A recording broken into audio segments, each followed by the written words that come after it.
it's Roberta And this is Ryan, and this is the Midweek News on Art Blog Radio.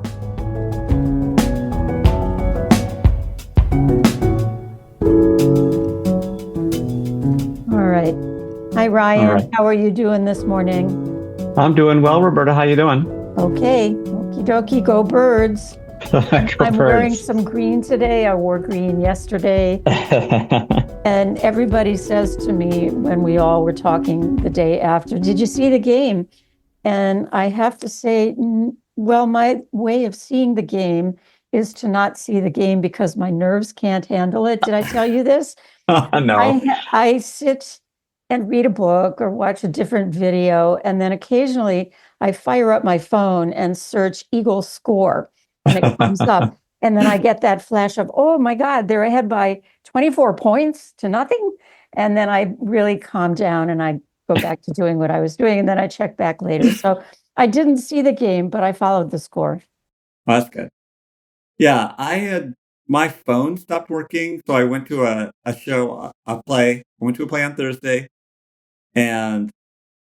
and then my phone stopped working. So the bottom half of my screen was working fine, and the top half of my screen stopped working. So I couldn't put in my passcode because 2 is my first number. So I couldn't press the 2. So I was locked out of my phone for a few days.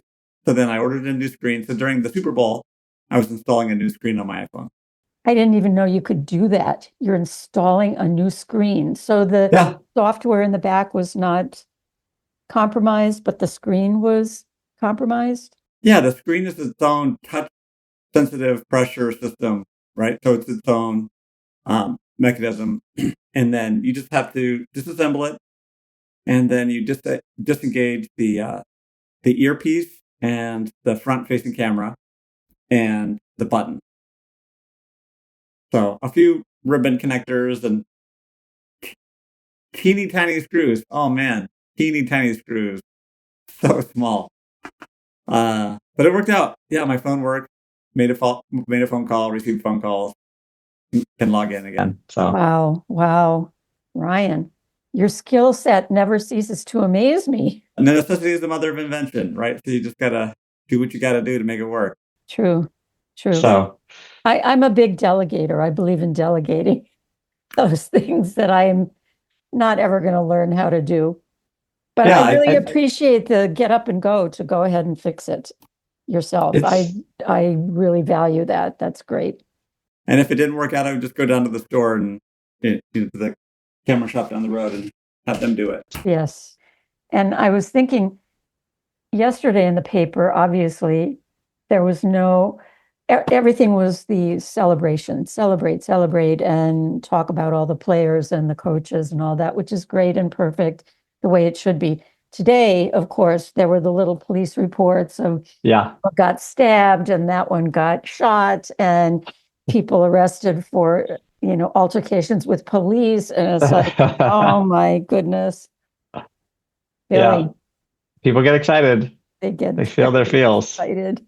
Yeah, there was 30-something arrests and people were very excited. And they took down, the stoplight.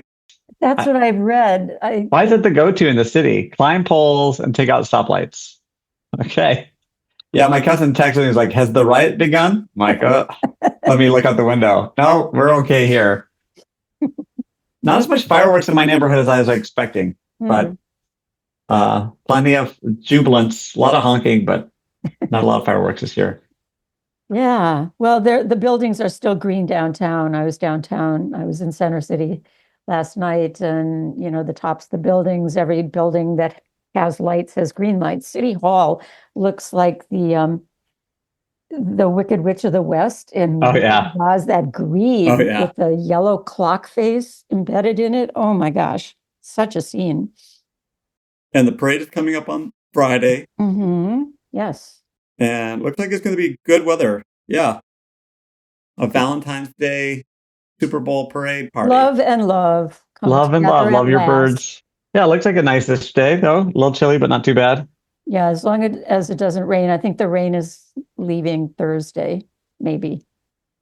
Yeah, it looks warm. Yeah, we'll see what happens. And then it looks like more rain Saturday. And that's your Philly Fun forecast. Right. Oh boy, I'm ready. I'm ready for spring. Thanks a lot, Punxsutawney Phil. Let's Right. just move on from over winter.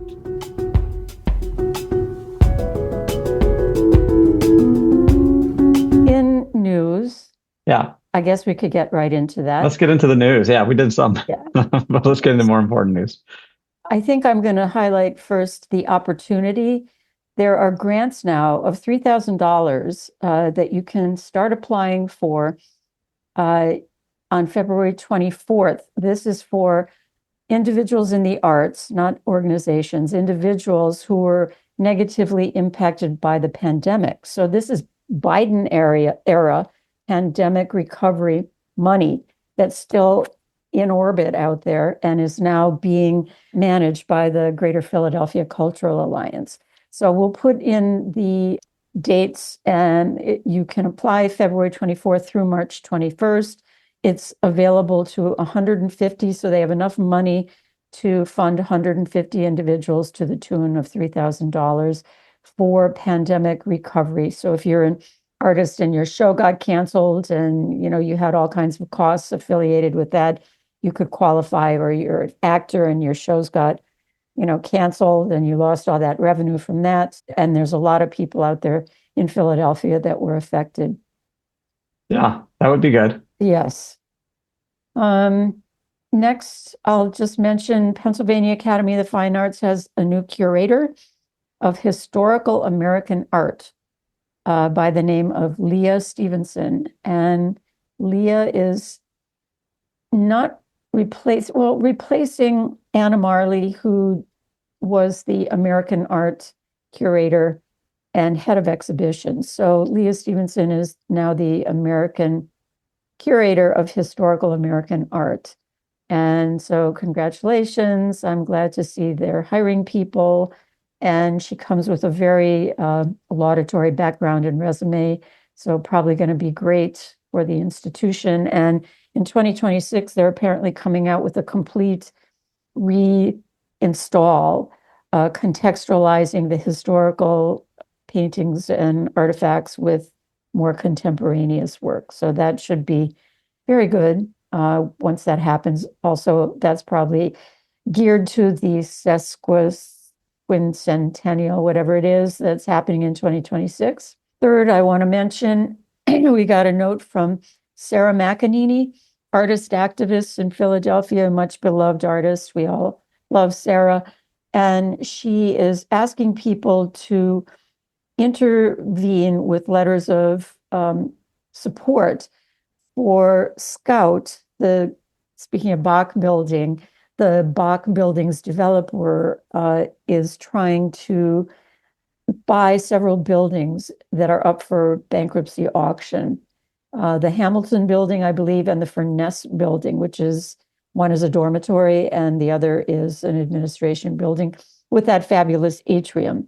Hamilton is the building with the pillars out in front, what you think of when you think of University of the Arts, and that wonderful atrium space inside.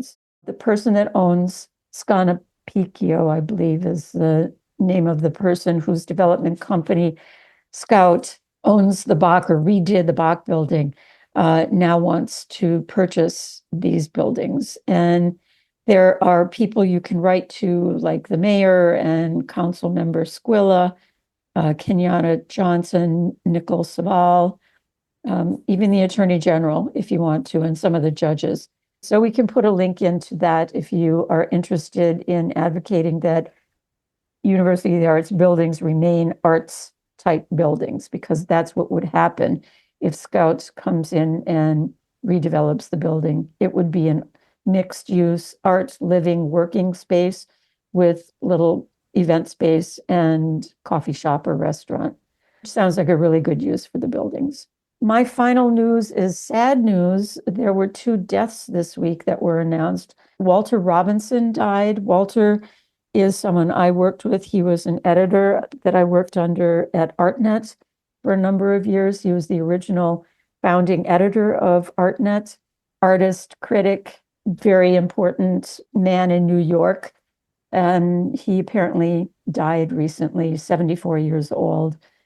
Robert Strait Philadelphia artist who showed at Paul Kava Gallery back in the day and Schmidt-Dean Gallery, was a teacher, an educator at the University of Delaware for many years. Sorry to hear about those, and we'll put links to more information. You can read up on them. Sorry to end on that down note, but those really struck me, those two in the same week. It was kind of a blow. So anyway, that's my news. Over to you, Ryan. My events are lots happening this week. There's a lot of events happening. Second Thursday is happening this week.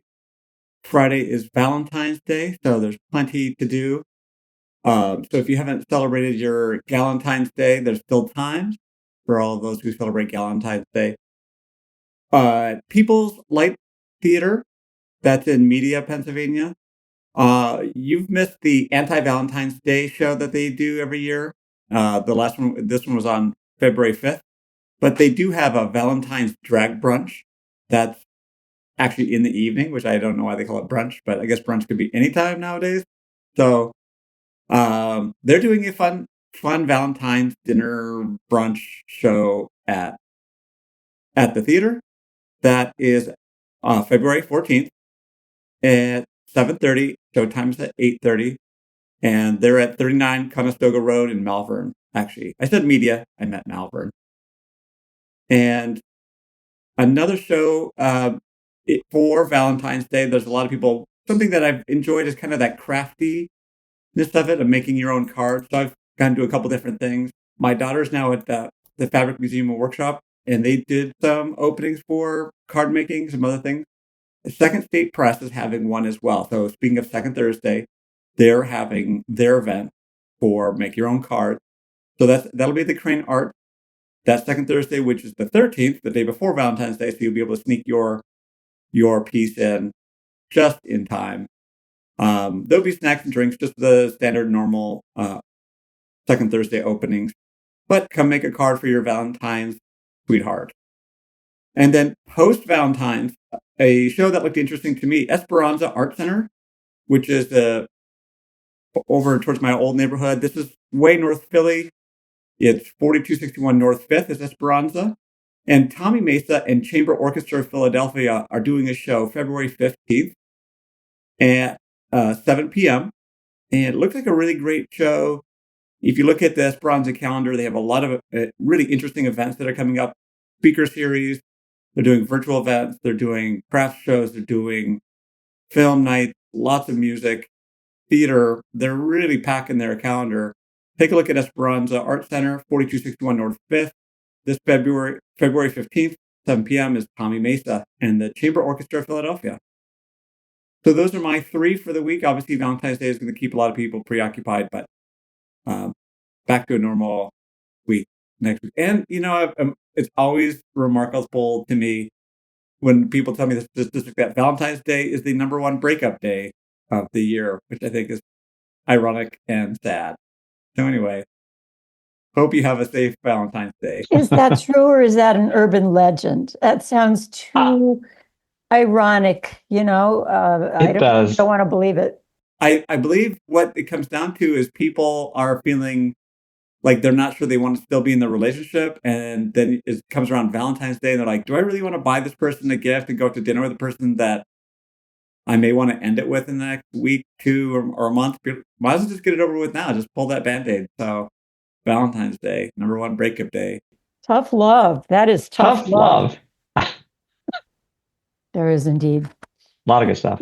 On our blog coming up is a piece by Susan Isaacs on Rosiel. Rosiel is an African-American artist, and this is at a museum called the Biggs Museum, which is in Delaware, or Maryland, perhaps. I'll have to look that up. I'll get back to you on that, which state it's in, possibly Maryland. And the museum is free.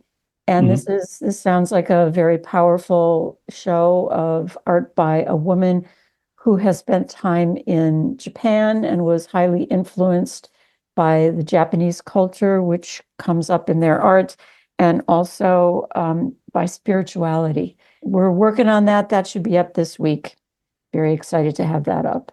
And then my review is coming up as well. I went to go see Quixotic Professor 2 at the Interact Proscenium Theater at the Drake. I love seeing shows there. Can't wait for it. Everybody just spoiler alert, I've seen this review. It's really good. You're going to love it. No, but I'm excited about it too. And I love seeing shows there. We'll see you all next week. And thanks for being here, Miss Roberta. Bye-bye. And this is Ryan, and this has been Art Blog's Midweek News. Thanks for listening, everybody. We'll see you next time.